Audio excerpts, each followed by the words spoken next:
Welcome to Nakava. Halo guys, di video kali ini kita bakal bahas ketidakpastian. Bukan cuma hubungan kamu yang tidak ada kepastian, tapi dalam fisika kita juga mengenal ketidakpastian. Dalam apa? Tentunya dalam pengukuran. Dalam suatu pengukuran, pasti tidak akan lepas dari ketidakpastian. Ketidakpastian itu bagaimana? Seperti ini.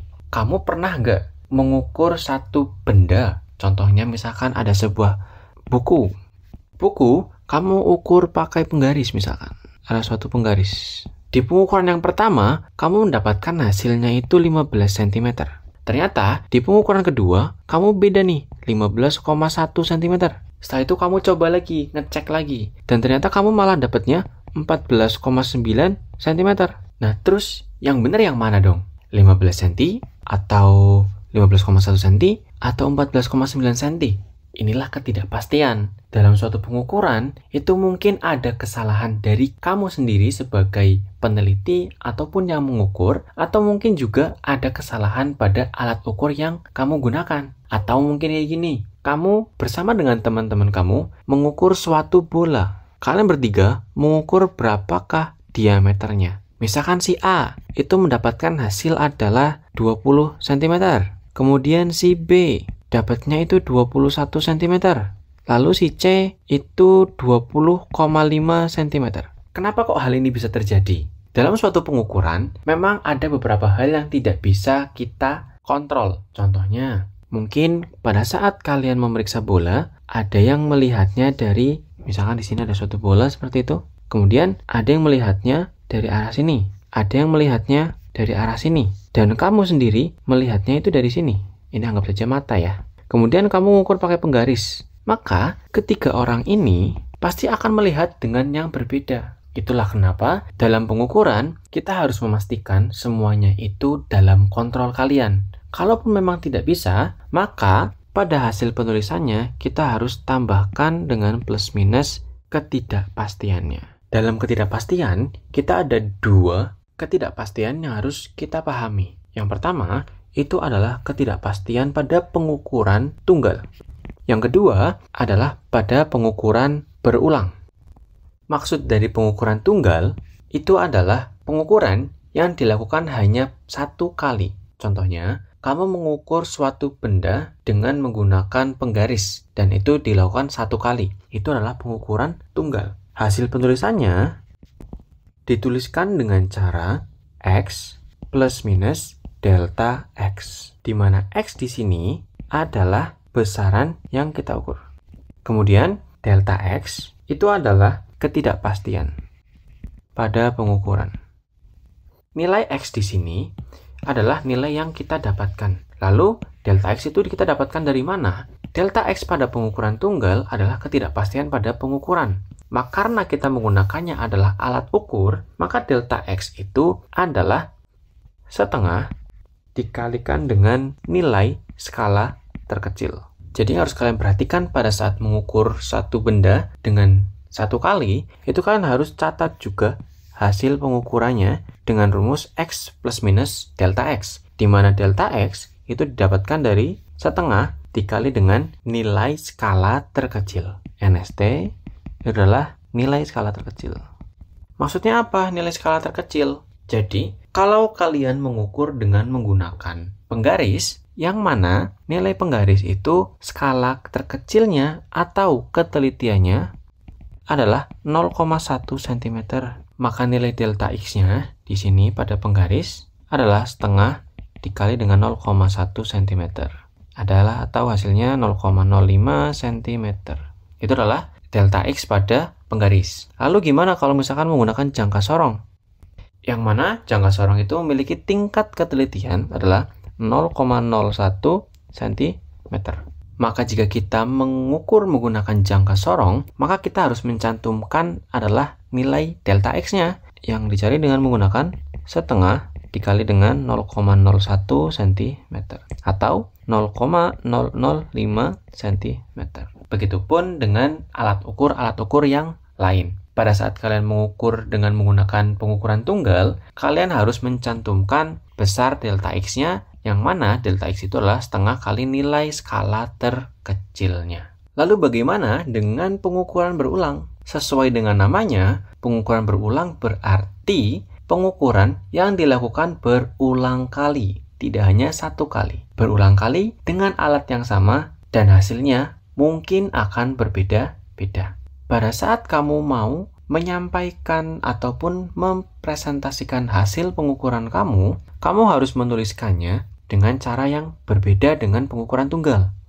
Pada hasil pengukuran dengan pengukuran berulang, kita gunakan adalah X bar plus minus S, di mana X bar ini adalah nilai rata-rata hasil pengukuran.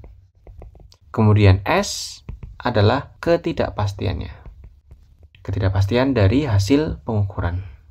Lalu bagaimana untuk mencari X bar? Bacanya X bar ya. X dengan tanda garis di atasnya. X bar bisa kita dapatkan dengan menjumlahkan semua hasil pengukuran dibagi dengan jumlah total pengukurannya. Misalkan adalah X1 ditambah X2 ditambah X3 ditambah X4 ditambah dengan Xn atau X hingga. Dibagi dengan jumlah dari total datanya atau pengukuran yang kalian lakukan. Atau kalian bisa tuliskan secara singkat, X bar itu adalah sigma XI per N atau jumlah total data dibagi dengan jumlah data atau jumlah pengukurannya. Begitu. Kemudian untuk mencari S bagaimana? Untuk mencari S ataupun ketidakpastian hasil dari pengukuran-pengukuran tadi, kita gunakan adalah 1 per N akar N dikali dengan sigma XI kuadrat dikurangi dengan sigma XI kuadrat per N dikurangi 1, di mana sigma XI kuadrat itu berarti jumlah total dari pengukuran dikuadratkan. N itu sama, adalah berapa kali jumlah pengukurannya. Ada dua rumus yang harus kalian perhatikan. Yang pertama adalah X bar ini. X bar kalian harus cari dulu rata-rata dari hasil pengukurannya. Kemudian kalian juga harus cari nilai dari S-nya atau ketidakpastian dari hasil pengukuran yang telah kalian lakukan. Yang kemudian hasilnya, hasil pengukuran tadi, kalian harus sampaikan dalam bentuk X bar plus minus S. Oke, aku bakal kasih contoh biar kamu lebih paham gimana caranya mengukur berulang atau menyatakan ketidakpastian pada pengukuran berulang. Kita geser dulu.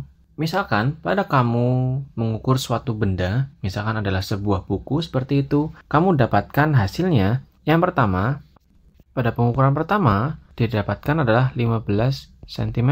Kemudian, pada pengukuran kedua, kamu mendapatkan hasilnya adalah 15,1 cm.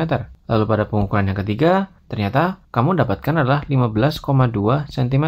Ini adalah data yang kamu dapatkan setelah kamu mengukur sebuah buku, dan ternyata dari ketiga pengukuran yang telah kamu lakukan, itu terdapat perbedaan. Lalu, bagaimana cara untuk menyampaikan hasil pengukuran kamu? Pertama, kita cari dulu X bar-nya atau X rata-ratanya, panjang rata-ratanya. Dengan cara adalah sigma XI dibagi dengan N atau jumlah total datanya atau berapa kali pengukuran. Kita bisa lihat di situ kita masukkan 15 pengukuran pertama ditambah dengan 15,1 pengukuran kedua dan kemudian 15,2 di pengukuran yang ketiga. Lalu kita dibagi dengan jumlah kali pengukuran adalah 3.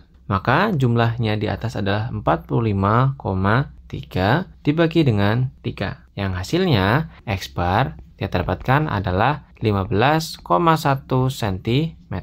Langkah berikutnya kita cari adalah S-nya atau ketidakpastiannya. Dengan cara sesuai rumus 1 per N dikali dengan akar N dikali dengan sigma XI kuadrat atau XI kuadrat atau masing-masing data dikuadratkan terlebih dahulu kemudian dijumlahkan dikurangi dengan sigma XI dikali dengan dikuadratkan dibagi dengan N jumlah tadi dikurangi dengan 1. Maka kita tinggal masukkan datanya saja. 1 per N adalah 1 per 3 dikali dengan akar. Nah, N itu 3 dikali, kita harus tentukan dulu XI kuadratnya masing-masing data. 15, maka 225. Lalu 15,1 kita kuadratkan, hasilnya adalah 228,01. Kemudian 15,2 kita kuadratkan, dapatkan 231,04.